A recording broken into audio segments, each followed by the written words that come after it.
जनता party की सरकार बनते ही सबसे पहला काम जो लघु एवं सीमांत किसान है, उनका फसल का जो कर्ज है वो माफ करने का वादा हमने किया है। नोटें छप रही थी, महंगाई बढ़ रही थी और नोटों के बंडल कहीं छिप जाते थे। मैं भी पीछे लगाऊं, निकालो।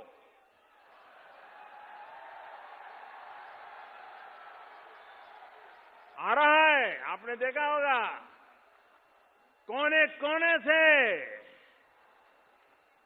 और कुछ लोग तो गरीबों के जाके पैर पकड़ते हैं।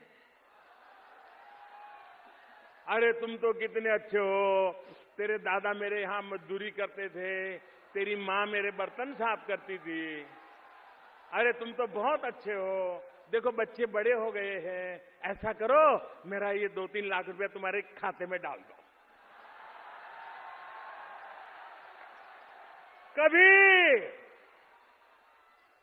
कभी किसी अमीर को गरीब के पैर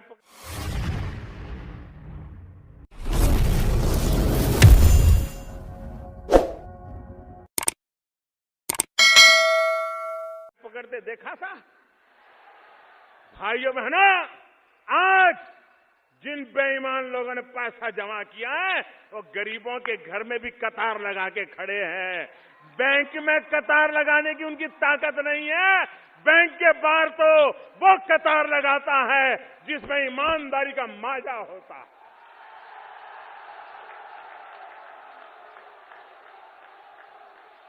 जिसमें दम होता है, जो बैंक के बाहर कतार लगाता है।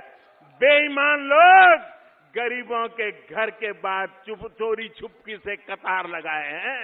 उनको कह रहे, ये जनधन अकाउंट मैंने खोला था तब गरीबों को भी पता नहीं था कि कैसे काम आएगा।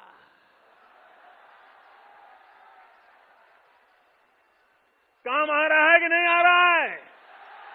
काम आ रहा है कि नहीं आ रहा है?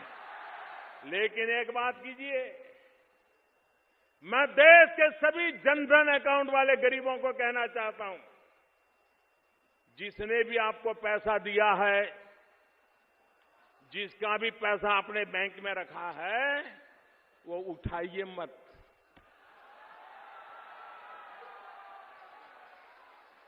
बिल्कुल 1 रुपया मत उठाइए उसमें से।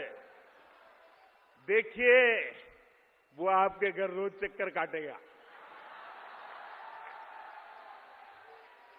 आपके पैर पकड़ेगा और आप उसको कुछ मत कहो, ए दादागिरी मत कर वरना मोदी को चिट्ठी लिखता हूं। ज्यादा दादागिरी करे तो पूछो, सबूत लाओ, तुमने पैसा दिया था सबूत लाओ। ये बराबर डिब्बे लाए। बेईमान लोग बराबर डिब्बे में फंसे हैं। लेकिन ये तब सफलता मिलेगी जिनके भी खाते में दूसरों ने पैसे डाल दिए हैं, वे पैसे वैसे के वैसे रहने दें। ये सारा ठीक ठाक होना या कोई मैंने 50 दिन मांगे हैं, मांगे कि नहीं मांगे भाइयों?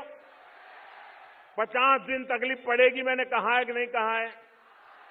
मुसीबत धीरे धीरे कम हो रही है, लेकिन वो थोड़ी धीरे धीरे कम हो रही है।